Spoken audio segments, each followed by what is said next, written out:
Disminuir la brecha de género es uno de los objetivos del proyecto de reforma previsional que ingresará esta semana al Congreso el día de hoy, como lo estaba explicando la ministra de Trabajo y Previsión Social. La iniciativa contempla un aumento de hasta el 71% en las pensiones de las mujeres y considerará el cuidado a terceros y compensaciones por maternidad. Para conocer más detalles nos acompaña la ministra de la Mujer y Equidad de Género, Antonia Orellana. Ministra, ¿cómo está? Muy buenos días, gracias por acompañarnos. Hola Nicolás, buenos días.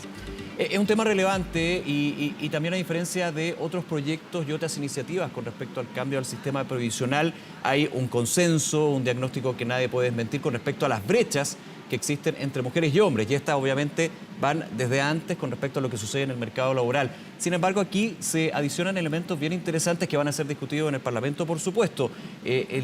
Reducir esta brecha que también se da por el cuidado, por la maternidad. Ahondemos un poquito cómo se puede concretar y cómo podría ser un beneficio o un tema de justicia, muchos dirían, con respecto a las mujeres en Chile y sus jubilaciones. Bueno, no es solo un tema de justicia, es un tema de necesidad. Precisamente como decía la ministra Jara hace unos segundos atrás en este mismo canal, el principal objetivo del proyecto de reforma previsional es mejorar las pensiones. Y efectivamente hay una brecha muy grande. El sistema de pensiones que tenemos actualmente, después de 40 años, le da pensiones malas a la generalidad de la población, pero es especialmente malo para las mujeres.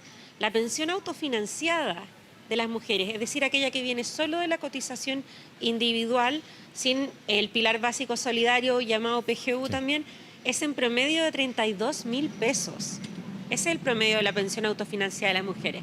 Y como tú bien señalabas, hay tres principales motivos por los cuales esto ocurre. En primer lugar, por la brecha salarial, que no tiene nada que ver con la preparación. De hecho, mientras más estudios tienen las mujeres, más brecha salarial enfrentan. En segundo lugar, tiene que ver también con la maternidad. Están los pre y postnatales, ¿cierto?, que cubren cotizaciones para quienes tienen contrato, pero no es el caso de quienes están pensionadas hoy. La mayoría de ellas no tuvieron derecho ni a pre ni a postnatal ni siquiera de 3 meses. En su tiempo esa ley no existía. Y por lo tanto el impacto en la densidad cotizacional es muy alto. Y en tercer lugar, otro tema que tiene que ver con las labores de cuidado de personas con dependencia moderada o severa. Un ejemplo muy concreto, se enferma el abuelo, se enferma el padre adulto mayor que tiene 3 hijos en edad de trabajar, 2 hijos y una hija. ¿Quién es la que deja su trabajo o reduce su jornada? Por abrumadora mayoría, eso está bien fundado en la estadística, sí, es la hija mujer. Y eso es, digamos, por una distribución cultural, pero lo que se traduce es en las llamadas lagunas, ¿cierto? Y entonces siempre se atribuye las bajas pensiones de las mujeres a las lagunas, como si esas lagunas aparecieran de la nada. Sí. Con lo que estamos haciendo con nuestra propuesta de reforma previsional es precisamente apuntar al motivo de esas lagunas y entonces lo que vamos a hacer, lo que le estamos proponiendo al Congreso y al país es que a partir del 6% de aporte de los empleadores se complementen las pensiones de las mujeres con hasta 24 meses de cotizaciones, es decir, el equivalente a 2 años, que es más o menos un promedio mínimo de impacto en la densidad cotizacional para quienes tienen o adoptan un hijo, porque es el periodo de cuidado de los más chicos. Y por otro lado, un complemento también vía cotizaciones, es decir, aquel tiempo que se tuvo laguna, se complementa una cotización desde el Seguro Social para quienes estuvieron cuidando haciéndolo en forma de registro en el módulo que vamos a adoptar desde este mes en el Registro Social de Hogares, donde las cuidadoras por primera vez van a poder incluir esa labor dentro de su declaración, claro, digamos, de gasto y de situación socioeconómica. Claro, ministra, es bien relevante eso, porque, bueno, se va a discutir en la reforma lo que es el complemento, que me imagino, usted me corrige si me equivoco, del 6% con cargo al empleador, 70% para la cuenta o registrado la cuenta de cada uno y el 30% para solidaridad. De ese 30% se destinaría a reducir las brechas por estos dos factores que usted mencionaba, el tema maternidad y cuidado. Quisiera hacer un matiz, porque cuando se dice así suena como que fuera un 1,8 a solidaridad y un 3,2 a, digamos, a la cuenta individual. La verdad es que el sistema es bastante más complejo que eso, ¿cierto? Y como el 6% que hemos propuesto es responsable y va aumentando gradualmente, tenemos un aumento de un 1% anual.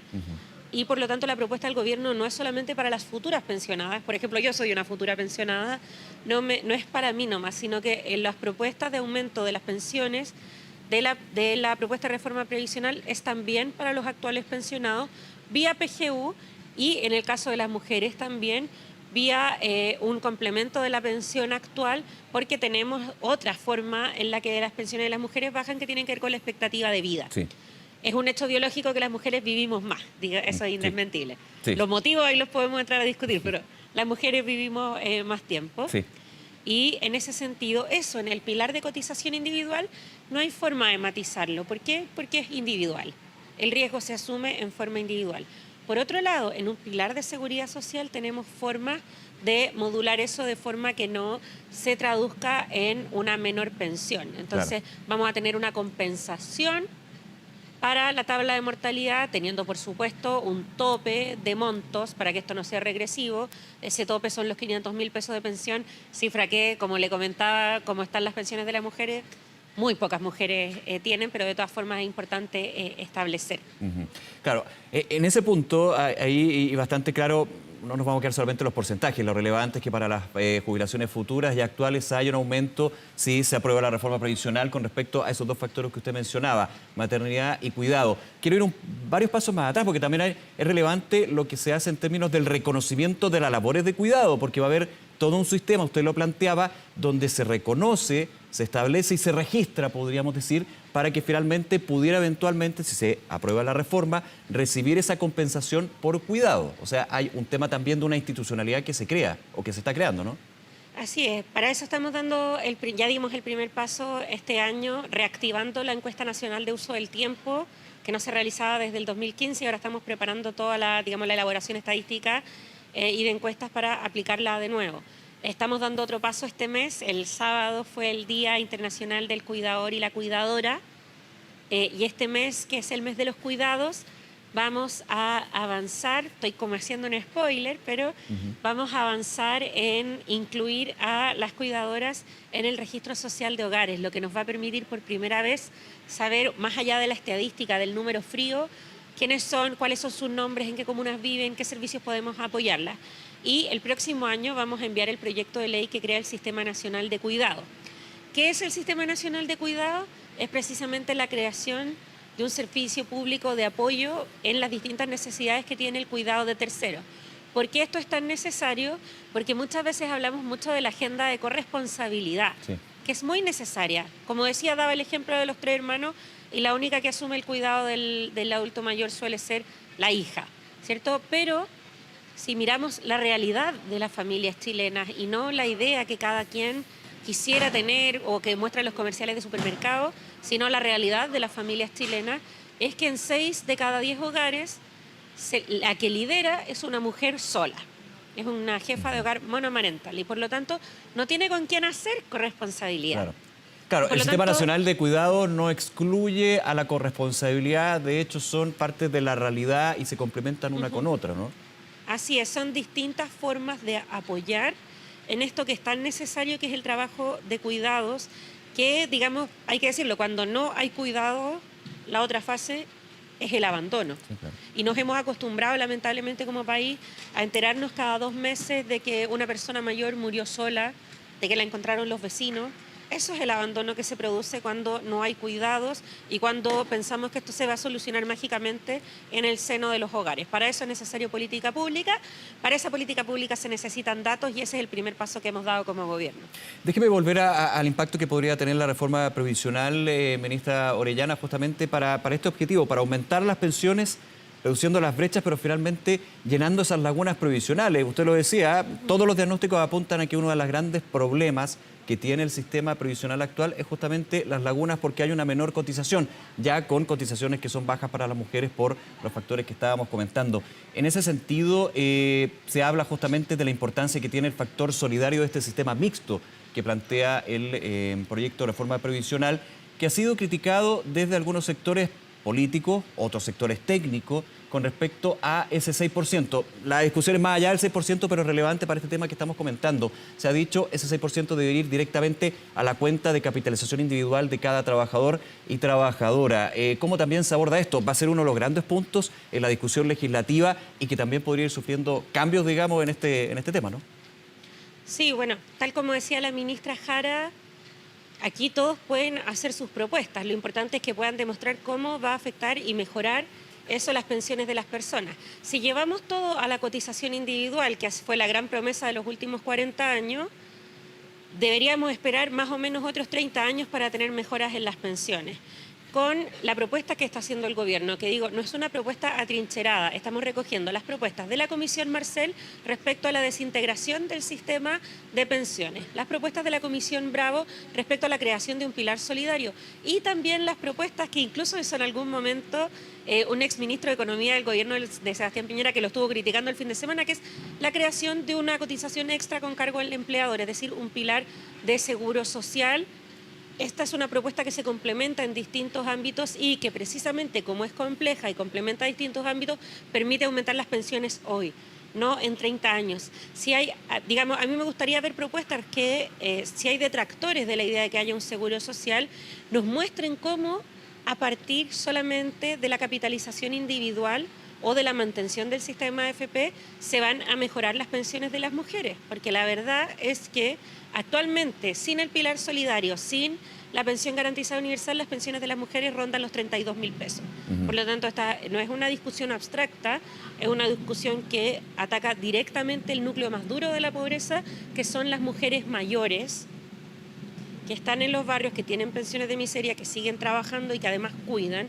Y por lo tanto lo que esperamos, más allá de la posición ideológica que tenga cada quien respecto a la capitalización individual o a la posibilidad de la seguridad social, que es lo que tienen el 83% de los países de la OCDE, es que nos muestren cómo en su propuesta esto mejoraría las pensiones de las mujeres, que en el caso de mi ministerio es lo fundamental, pero mejorar las pensiones además es el objetivo general del gobierno.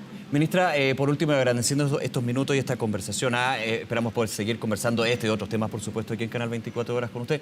El presidente Boric fue bien claro, la tercera es la vencida, y con estas diferencias, con lo que también es la trayectoria que han tenido las últimas dos reformas previsionales, cómo se llegan a esos acuerdos desde lo político, desde lo técnico, pero finalmente desde la necesidad de un cambio, de subir las pensiones, de mejorar esta situación que existe, que en eso no hay disenso, hay consenso. La forma, ahí justamente es lo que podría atrasar, y esperemos que no así sea, tener que esperar una nueva reforma previsional, es un poco la sensación que se da de la ciudadanía.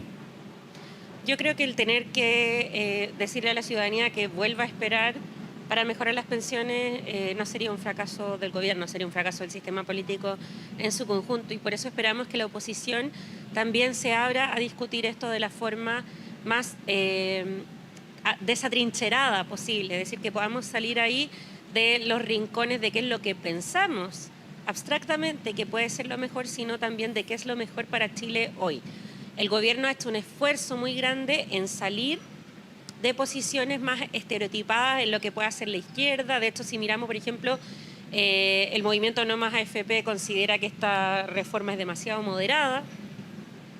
Acá hay una reforma que está planteando, ante todo, mejorar las pensiones y un sistema mixto. Y por lo tanto, creo que el ministro Marcel y la ministra Jara, en el mismo proceso del aumento histórico del sueldo mínimo a 400.000 pesos, ya demostraron cuál es la voluntad de diálogo del gobierno, y vamos a seguir trabajando en ese sentido. Ministra Antonia Orellana, nuevamente muchísimas gracias por acompañarnos aquí en Canal 24 Horas. Que le vaya muy bien. Muchas gracias, Nicolás. Buen día. Hasta luego, buen día.